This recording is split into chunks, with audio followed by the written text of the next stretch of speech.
Come along for a style adventure with me, if you will, so you can learn a little bit about what it is that I do. Because what does Bree do as a personal stylist? Well, I work with folks who feel style anxious, but know they're ready to show up more boldly as themselves. And as a stylist for the style anxious and the identity bold, perhaps, I like to guide my clients through a 90-day process to plan, shop for, and then confidently wear outfits that reflect who they are without the pressure, judgment, or fashion fluff that maybe some other people might give them.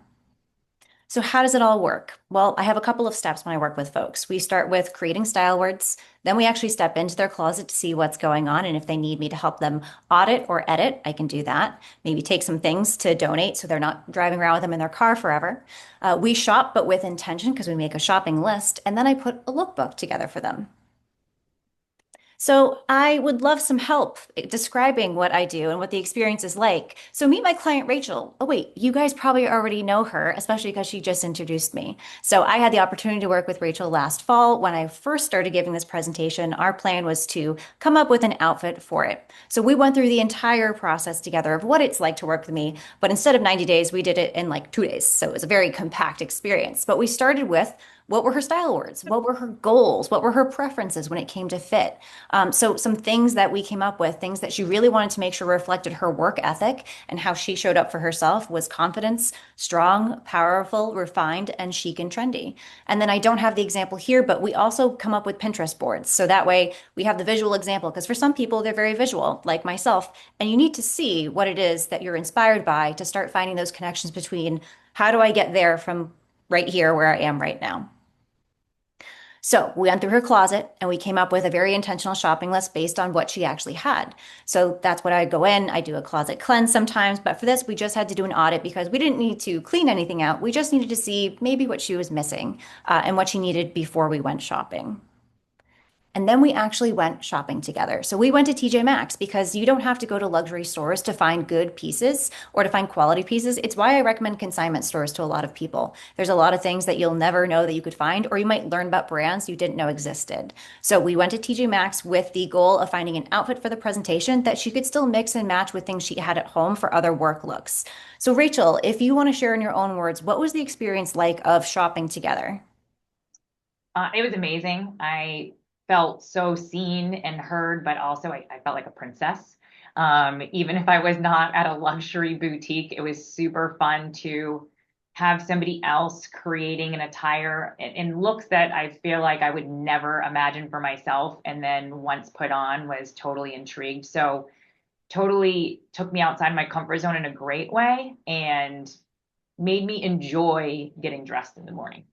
I love that. Thank you for sharing. So, the big question is, did we accomplish our goal? And I can absolutely say yes, and then some. So, for the presentation that we did last year, we specifically bought one dress, one skirt, one blazer, one sweater, one heel, one pair of earrings, one bracelet, an entire outfit for a total cost of $147. And for folks who are like, ooh, that's still a little high, well, we created three different ways that she could wear that. So if you think cost per wear for all my financial folks out there, even if she wore them only once, which we believe in repeating our outfits, so they'll be worn more than once.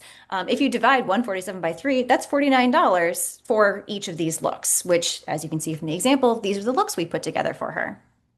But wait, what else did we get during our shopping trip? Because again, we wanted to be able to mix and match. So I've included all of the pieces that we bought, which included shoes and accessories, and I included the receipt. So we got 16 items total, and the total cost of everything we purchased was $357. Now, how many outfits did we get from that shopping trip? Well, 16 just to start. Like that's how many I threw together when we got back and I started looking in our closet and going, you could mix this with that. So again, if you go back to cost per wear, 357 divided by 16, that's $22 per outfit if you just wear it once. And again, we're going to wear them more than once. So investing in a stylist is actually investing in your wardrobe, and in the long run, you're saving money by learning how to make things more versatile for yourself. So this is the lookbook. This is what I create the outfits in. So she can always go back and see what is it that she wants to wear and my tips. And for anything that we didn't get, we can shop for that too. And she has this as an app on her phone, which she very kindly was sharing with everybody she knew at the Sip and Shop on Friday. So she can always look in here for recommendations. If she's packing for a trip, she can just pull up her lookbook and go, oh, this is what Brie recommended. This is fantastic. So for anything we didn't find, I could give her shopping recommendations again through that profile. Super simple. She just clicks on the image, good to go.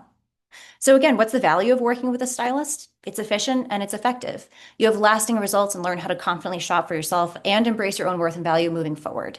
And a real life person is actually listening to what you need and what you want during the process. And of course, you're not facing your closet monsters alone. So, who's a good referral? For clients, folks going through big life changes, weight gain or loss, divorce or newly dating, moving or job. And we also focus on folks who are part of marginalized communities and creating a safe, welcoming space to meet them where they are in their life. For referral partners, photographers, life coaches, fitness instructors, boutique and consignment store owners, and tailors are all fantastic for us. And I want you to listen for phrases of how to introduce. For your partner, I hate all my clothes. I wear the same three outfits all the time. For your friend, I've got this event coming up. I have no idea what I should wear. For your family, I finally reached this fitness goal, but now my wardrobe doesn't fit. You can say, I am friends with a professional stylist who helps people with that exact challenge. Would it be helpful to talk to them, or would you like to see this social media post and you can share it with them? It's a little bit easier than an introduction sometimes to just share a post with someone.